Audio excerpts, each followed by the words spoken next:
लीजिए सुनिए, देवकीनंदन खत्री के लिखे उपन्यास चंद्रकांता संतति के पहले भाग के 13वें बयान को मेरी यानी समीर गोस्वामी की आवाज में। दूसरे दिन खा पीकर निश्चिंत होने के बाद दोपहर को जब दोनों एकांत में बैठे तो इंद्रजीत सिंह ने माधवी से कहा, अब मुझसे सब्र नहीं हो सकता। आज तुम्हारा ठीक ठीक हाल सुने बिना कभी न मानूंगा और इससे बढ़कर निश्चिंती का समय भी दूसरा न मिलेगा। माधवी, जी हां, आज मैं जरूर अपना हाल कहूंगी। इंद्र, तो बस कह चलो, अब देर काहे की है। पहले ये बताओ कि तुम्हारे माँ बाप कहाँ हैं और ये सरजमीन किस इलाके में है जिसके अंदर मैं बेहोश करके लाया गया। माधवी, ये इलाका गयाजी का है। यहां के राजा की मैं लड़की हूं। इस समय मैं खुद मालिक हूं। माँ बाप को मरे 5 वर्ष हो गए। इंद्र, ओह ओह, तो मैं गयाजी के इलाके में आ पहुंचा। कुछ सोचकर, तो तुम मेरे लिए चुनार गई थी। माधवी, जी हां, मैं चुनार गई थी और ये अंगूठी जो आपके हाथ में है सौदागर की मार्फत मैंने ही आपके पास भेजी थी। इंद्र, हाँ ठीक है, तो मालूम पड़ता है किशोरी भी तुम्हारा ही नाम है। किशोरी के नाम ने माधवी को चौंका दिया और घबराहट में डाल दिया। मालूम हुआ जैसे उसकी छाती में किसी ने बड़ी जोर से मुक्का मारा हो। फौरन उसका ख्याल उस सुरंग पर गया जिसके अंदर से गीले कपड़े पहने हुए इंद्रजीत सिंह निकले थे। वो सोचने लगी, इनका उस सुरंग के अंदर जाना बेसबब नहीं था। या तो कोई मेरा दुश्मन आ पहुंचा था या मेरी सखियों में से किसी ने भांडा फोड़ा। इसी वक्त से इंद्रजीत सिंह का खौफ भी उसके कलेजे में बैठ गया और वो इतना घबराई कि किसी तरह अपने को संभाल न सकी। बहाना करके उनके पास से उठ खड़ी हुई और बाहर दालान में जाकर टहलने लगी। इंद्रजीत सिंह भी चेहरे के चढ़ाव उतार से उसके चित्त का भाव समझ गए और बहाना करके बाहर जाती समय उसे रोकना मुनासिब न समझकर चुप रहे। आधे घंटे तक माधवी उस दालान में टहलती रही। जब उसका जी कुछ ठिकाने हुआ तब उसने टहलना बंद किया और एक दूसरे कमरे में चली गई जिसमें उसकी 2 सखियों का डेरा था, जिन्हें वो जान से ज्यादा मानती थी और जिनका बहुत कुछ भरोसा भी रखती थी। ये दोनों सखियां भी, जिनका नाम ललिता और तिलोत्तमा था, उसे बहुत चाहती थीं और अय्यारी विद्या को भी अच्छी तरह जानती थीं। माधवी को कुछ समय आते देख उसकी दोनों सखियां, जो इस वक्त पलंग पर लेटी हुई कुछ बातें कर रही थीं, घबरा कर उठ बैठी और तिलोत्तमा ने आगे बढ़कर पूछा, बहन क्या है जो इस वक्त यहां आई हो? तुम्हारे चेहरे पर तरद्दुद की निशानी पाई जाती है।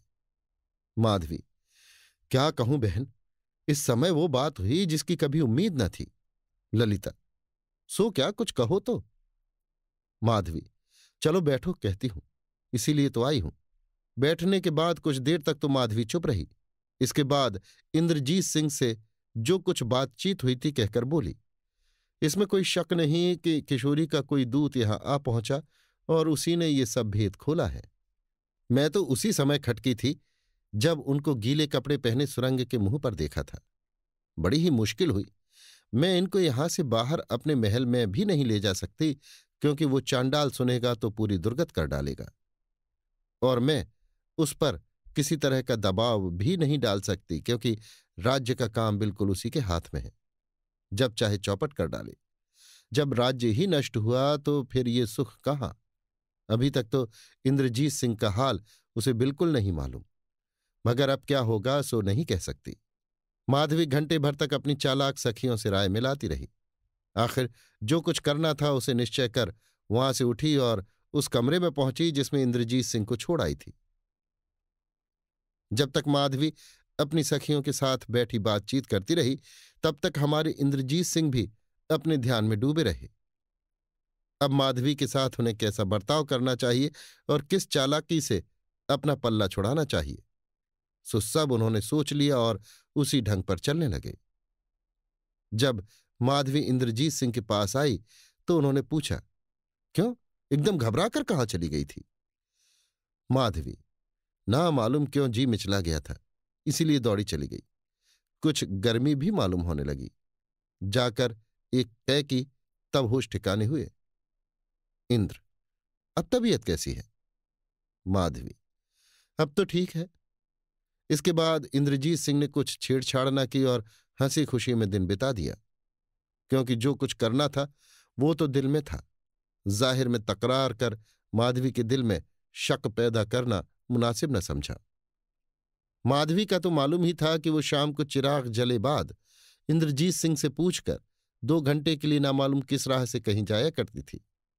आज भी अपने वक्त पर उसने जाने का इरादा किया और इंद्रजीत सिंह से छुट्टी मांगी। इंद्र, नामालूम क्यों तुमसे कुछ ऐसी मोहब्बत हो गई है कि एक पल को भी आंखों के सामने से दूर जाने देने को जी नहीं चाहता। मुझे उम्मीद है कि तुम मेरी बात मान लोगी और कहीं जाने का इरादा न करोगी। माधवी खुश होकर, शुक्र है कि आपको मेरा इतना ध्यान है। अगर ऐसी मर्जी है तो मैं बहुत जल्द लौट आऊंगी। इंद्र, आज तो नहीं जाने देंगे। आह, देखो कैसी घटा उठी आ रही है। वाह, इस समय भी तुम्हारे जी में कुछ रस नहीं पैदा होता। इस समय इंद्रजीत सिंह ने 2-1 बातें जिस ढंग से माधवी से की, इसके पहले नहीं की थी, इसलिए उसके जी की कली खिली जाती थी। मगर वो ऐसे फेर में पड़ी हुई थी कि जी ही जानता होगा। ना तो इंद्रजीत सिंह को नाखुश करना चाहती थी और ना अपने नित्य के काम में ही बाधा डालने की ताकत रखती थी। आखिर कुछ सोच विचार कर इस समय इंद्रजीत सिंह का हुक्म मानना ही उसने मुनासिब समझा और हंसी खुशी में दिल बहलाया। आज चारपाई पर लेटे हुए इंद्रजीत सिंह के पास रहकर उनको अपने जाल में फंसाने के लिए उसने क्या क्या काम किए, इसे हम अपनी सीधी सादी लेखनी से लिखना पसंद नहीं करते। हमारे मन चले पाठक बिना समझे भी न रहेंगे। माधवी को इस बात का बिल्कुल ख्याल न था कि शादी होने पर ही किसी से हंसना बोलना मुनासिब है। वह जी का आ जाना ही शादी समझती थी।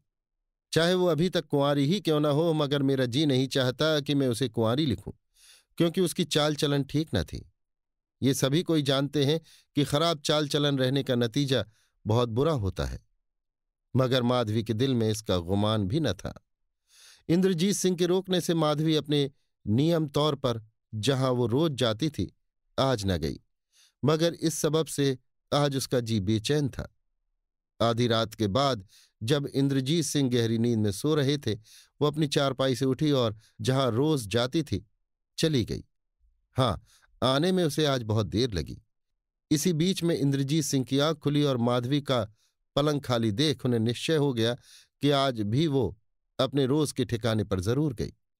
वो कौन सी ऐसी जगह है जहां बिना गए माधवी का जी नहीं मानता, और ऐसा करने से वो एक दिन भी अपने को क्यों नहीं रोक सकती। इसी सोच विचार में इंद्रजीत सिंह को फिर नींद न आई। वो बराबर जागते ही रह गए। जब माधवी आई तब वो जाग रहे थे, मगर इस तरह खुर्राटे लेने लगे कि माधवी को उनके जागते रहने का जरा भी गुमान न हुआ। इसी सोच विचार और दावघात में कई दिन बीत गए और इंद्रजीत सिंह ने उसका शाम का जाना बिल्कुल रोक दिया। वो अब भी आधी रात को बराबर जाया करती और सुबह होने के पहले ही लौट आती। एक दिन रात को इंद्रजीत सिंह खूब होशियार रहे और किसी तरह अपनी आंखों में नींद को न आने दिया। एक बारीक कपड़े से मुंह ढके चारपाई पर लेटे धीरे धीरे खुर्राटे लेते रहे। आधी रात के बाद माधवी अपने पलंग पर से उठी और धीरे धीरे इंद्रजीत सिंह के पास आकर कुछ देर तक देखती रही। जब उसे निश्चय हो गया कि वो सो रहे हैं, तब उसने अपने आंचल के साथ बंधी ताली से एक अलमारी खोली और उसमें से एक लंबी चाबी निकाल फिर इंद्रजीत के पास आई तथा कुछ देर तक खड़ी रहकर वो सो रहे हैं इस बात का निश्चय कर लिया। इसके बाद उसने वो शमादान गुल कर दिया जो एक तरफ खूबसूरत चौकी के ऊपर जल रहा था। माधवी की ये सब कार्रवाई इंद्रजीत सिंह देख रहे थे। जब उसने शमादान गुल किया और कमरे से बाहर जाने लगी, वो अपनी चारपाई से उठ खड़े हुए और दबे कदम तथा अपने को हर तरह से छिपाए हुए उसके पीछे रवाना हुए। सोने वाले कमरे से बाहर निकल माधवी एक दूसरी कोठरी के पास पहुंची और उसी चाबी से जो उसने अलमारी में से निकाली थी उस कोठरी का ताला खोला, मगर अंदर जाकर फिर बंद कर लिया। कुंवर इंद्रजीत सिंह इससे ज्यादा कुछ न देख सके और अफसोस करते हुए उसी कमरे की तरफ लौटे जिसमें उनका पलंग था। अभी कमरे के दरवाजे तक पहुंचे भी न थे कि पीछे से किसी ने उनके मूढ़े पर हाथ रखा। वे चौंके और पीछे फिरकर देखने लगे। एक औरत नजर पड़ी, मगर उसे किसी तरह पहचान न सके। उस औरत ने हाथ के इशारे से उन्हें मैदान की तरफ चलने के लिए कहा और इंद्रजीत सिंह भी बेखटके उसके पीछे मैदान में दूर तक चले गए। वो औरत एक जगह खड़ी हो गई और बोली, क्या तुम मुझे पहचान सकते हो? इसके जवाब में इंद्रजीत सिंह ने कहा, नहीं, तुम्हारी सी काली औरत तो आज तक मैंने देखी ही नहीं। समय अच्छा था। आसमान पर बादल के टुकड़े इधर उधर घूम रहे थे। चंद्रमा निकला हुआ था, जो कभी कभी बादलों में छिप जाता और थोड़ी ही देर में साफ दिखाई देता था। वो औरत बहुत ही काली थी और उसके कपड़े भी गीले थे। इंद्रजीत सिंह उसे पहचान न सके। तब उसने अपना बाजू खोला और एक जख्म का दाग उन्हें दिखाकर फिर पूछा, क्या अब भी तुम मुझे नहीं पहचान सकते? इंद्र खुश होकर, क्या मैं तुम्हें चाची कहकर पुकार सकता हूं? औरत, हां बेशक पुकार सकते हो। इंद्र, अब मेरी जान बची। अब मैं समझा कि यहां से निकल भागूंगा। औरत, अब तो तुम यहां से बखूबी निकल जा सकते हो, क्योंकि जिस राह से माधवी जाती है वो तुमने देख ही लिया है और उस जगह को भी बखूबी जान गए हो जहां वो ताली रखती है। मगर खाली निकल भागने में मजा नहीं है। मैं चाहती हूं कि इसके साथ ही कुछ फायदा भी हो। आखिर मेरा यहां आना ही किस काम का होगा, और उस मेहनत का नतीजा भी क्या निकलेगा जो तुम्हारा पता लगाने के लिए हम लोगों ने की है, सिवाय इसके कि तुम ये भी क्यों कर जान सकते हो कि माधवी कहाँ जाती है या क्या करती है। इंद्र, हां बेशक, इस तरह तो सिवाय भागने के और कोई फायदा नहीं हो सकता। फिर जो हुक्म करो मैं तैयार हूं। औरत, जब माधवी उस राह से बाहर जाए तो उसके पीछे हो जाने से उसका सब हाल मालूम होगा और हमारा काम भी निकलेगा। इंद्र, मगर ये कैसे हो सकेगा? वो तो कोठरी के अंदर जाते ही ताला बंद कर लेती है। औरत, हां सो ठीक है, मगर तुमने देखा होगा कि उस दरवाजे के बीचों बीच में ताला जड़ा है, जिसे खोलकर वो अंदर गई और फिर उसी ताले को भीतर से बंद कर लिया। इंद्र, मैंने अच्छी तरह ख्याल नहीं किया। औरत, मैं बखूबी देख चुकी हूं। उस ताले में बाहर भीतर दोनों तरफ से ताली लगती है। इंद्र, खैर इससे मतलब? औरत, मतलब यही है कि अगर इसी तरह की एक ताली हमारे पास भी हो तो उसके पीछे जाने का अच्छा मौका मिले। इंद्र, अगर ऐसा हो तो क्या बात? औरत, ये कोई बड़ी बात नहीं। जहां वो ताली रखती है वो जगह तो तुम्हें मालूम ही होगी। इंद्र, हाँ मालूम है। औरत, बस तुम मुझे वो जगह बता दो और तुम आराम करो। मैं कल आकर उस ताली का सांचा ले जाऊंगी और परसों उसी तरह की दूसरी ताली बना लाऊंगी। जहां ताली रहती थी उस जगह का पता पूछकर वो काली औरत चली गई और इंद्रजीत सिंह अपने पलंग पर जाकर सो रहे। अभी आप सुन रहे थे देवकीनंदन खत्री के लिखे उपन्यास चंद्रकांता संतति के पहले भाग के 13वें बयान को मेरी यानी समीर गोस्वामी की आवाज में।